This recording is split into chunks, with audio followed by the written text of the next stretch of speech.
அந்த குதிரைவாலி மாவு நான் அரைச்சி வச்சிருக்கேன் பாத்தீங்களா. லாஸ்ட் வீக் நம்ம ஒரு தோசையோ இது செய்தோம். என்னது,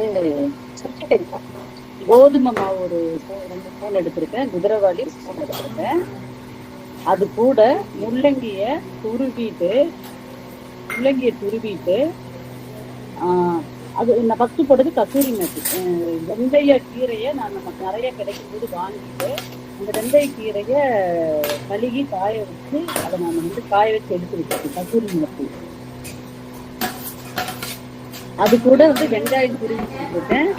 சேம் முள்ளங்கிய நல்லா துருவிட்டு டபுள் ஸ்டீம்ல வச்சு அந்த முள்ளங்கி அதுல என்னதை போட்டு கசைறேன் அப்படின்னா, முள்ளங்கி, ஜீரக பவுடரு, பெப்பர் பவுடரு, அடுத்து பார்த்தீங்கன்னா வெங்காயம், கசூரி மேத்தி, வெந்தயக்கீரை, காஞ்ச வெந்தயக்கீரை போட்டு பாருங்க. அதுவே தண்ணி, கொத்தமல்லி தலை, வெறும் இலை மாத்திரம். கண்டு போட்டோம்னா நமக்கு சப்பாத்தி பறக்க முடியாது, தேய்க்க முடியாது. அதனால நான் மல்லித்தலை மட்டும் அந்த முன்னாடி இருக்கிற இலை மாத்திரம் கட் பண்ணி போட்டுருவேன். தண்ணி அதுல பத்தல, அதனால கொஞ்சம் தண்ணி ஆட் பண்ண அந்த சப்பாத்தி மாவு பதத்துக்கு வடிக்கணும். இப்ப கொஞ்சம் லைட்டா தண்ணி ஊத்துறேன். தண்ணி ஊற்றி நம்மளோட சப்பாத்தி மாவு பதத்துக்கு நான் ஊற்றிட்டேன்.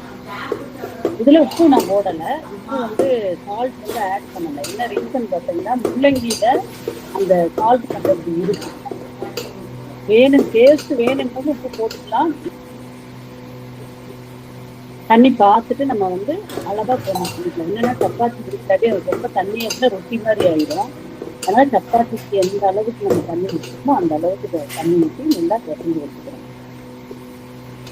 மாவு பார்த்தீங்கன்னா ரொம்ப கம்மி தான். ஒரு 1.5 கப்பு சப்பாத்தி மாவு, கோதுமை மாவும் ஒரு கப்பு குதிரைவாலி, அது ஒரு 50 கிராம் இருக்குன்னு நினைக்கிறேன். மாவு பதம் வச்சுக்கிட்டேன்.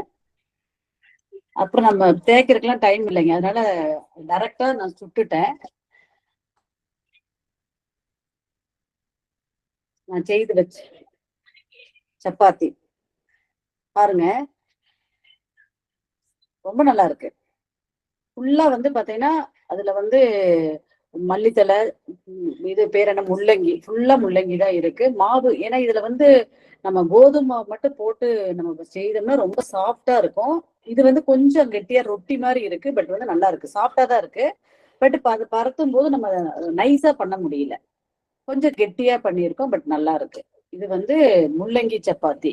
எதுக்கு முள்ளங்கி நம்ம ரெக்கமெண்ட் பண்றோம் அப்படின்னா, எல்லாத்துக்குமே நிறைய பிளட் சுகருக்கு, பிபி, அதுல நிறைய விட்டமின்லாம் இருக்கு. அதனால நம்ம முள்ளங்கி நிறைய எடுத்துக்கலாம். இப்ப சுகர் பேஷண்ட்டுக்கு எல்லாமே முள்ளங்கி டெய்லி காலையில ஒண்ணு பாயில் பண்ணி வச்சுட்டோம்னா, நம்ம பாயில் பண்ணி சாப்பிட்டோம்னா நல்ல சுகர் இறங்குது. நான் வெளியெல்லாம் எங்கேயும் சொல்லலை, எங்க வீட்டுல எங்க அம்மாவுக்கு சுகர் இருக்கு. எங்க அம்மாவுக்கு நான் டெய்லி காலையில பிரேக்ஃபாஸ்ட் கொடுக்கறதுக்கு முன்னாடி ஒரு முள்ளங்கியை கட் பண்ணி டபுள் ஸ்டீம், சும்மா ரவுண்ட் ரவுண்டா கட் பண்ணி டபுள் ஸ்டீம் பண்ணி கொடுத்துட்டு இருக்கோம் டெய்லி. அது கொடுக்கும்போது பாத்தீங்கன்னா அம்மாவோட சுகர் லெவல் அது சாப்பிட்டு ஆஃப்டர் ஃபுட் ரொம்ப கம்மியா தான் இருக்கும். பிஃபோர் ஃபுட் எடுக்கும்போது கொஞ்சம் அதிகமா இருக்கும். இதெல்லாம் ஃபுட் எல்லாம் சாப்பிட்ட பின்னாடி பார்த்தா எல்லாத்துக்கும் இன்க்ரீஸ் தான் ஆகும், ஆனா இவங்களுக்கு கம்மியாகும் இருக்கும். அதனால முள்ளங்கி ரெகுலரா நம்ம பெரியவங்க வீட்டுல யார் இருக்காங்களோ, நமக்கு சுகர் இருக்கிறவங்களுக்கு எல்லாமே இதை நம்ம யூஸ் பண்ணலாம். அது சும்மா முள்ளங்கி தனியா பாயில் பண்ணி சாப்பிடறதுக்கு முடியாதவங்களுக்கு நம்ம இந்த சப்பாத்தி ஃபார்மேட்ல, இல்ல பாத்தீங்கன்னா ரொட்டி துருவி போட தெரியவே தெரியாது. இந்த இப்ப நான் சப்பாத்தி பண்ண மாதிரி இதே மாவுல இப்ப நான் முள்ளங்கி மட்டும் போட்டு சப்பாத்தி பண்ணியிருக்கேன். இதுலயே முள்ளங்கி, சொரக்காய், பீக்கங்காய், என்ன காய் இருக்கோ நம்ம கிட்ட அவைலபிள் காய் இருக்கோ அதையெல்லாம் துருவிட்டு கொஞ்சம் ஆனியன் போட்டுக்கலாம். ஆனியன் போட்டா ஆனியனையுமே துருவி தான் போடணும். நம்ம கட் பண்ணி போட்டா நமக்கு சப்பாத்திக்கு வராது. ரொட்டிக்குன்னா கட் பண்ணி போட்டுக்கலாம், சப்பாத்திக்குன்னா நம்ம துருவி போட்டுக்கலாம். துருவி போட்டு இப்ப நான் முள்ளங்கி போட்டிருக்கேன், இது கூடவே நீங்க சொரக்காய் போட்டுக்கலாம். சொரக்காய் எல்லாம் போட்டோம்னா தண்ணியே ஆட் பண்ண வேண்டிய அவசியம் இல்லை. அதே மாதிரி கொஞ்சம் பொறுமை நமக்கு ரொம்ப வேணும். என்ன ரீசன் அப்படின்னா, அதை தேய்ச்சி எடுக்கும் போது மெதுவா தேய்க்கணும். நம்ம நார்மல் சப்பாத்தி, கோதுமை சப்பாத்தி மாதிரி நம்ம இதுல ரொம்ப ஸ்பீடாலாம் நம்ம தேய்க்க முடியாது. ரொம்ப மெதுவா தேய்ச்சா மட்டும்தான் அது கரெக்டான ஒரு ஃபார்மேட்ல நமக்கு கிடைக்கும்.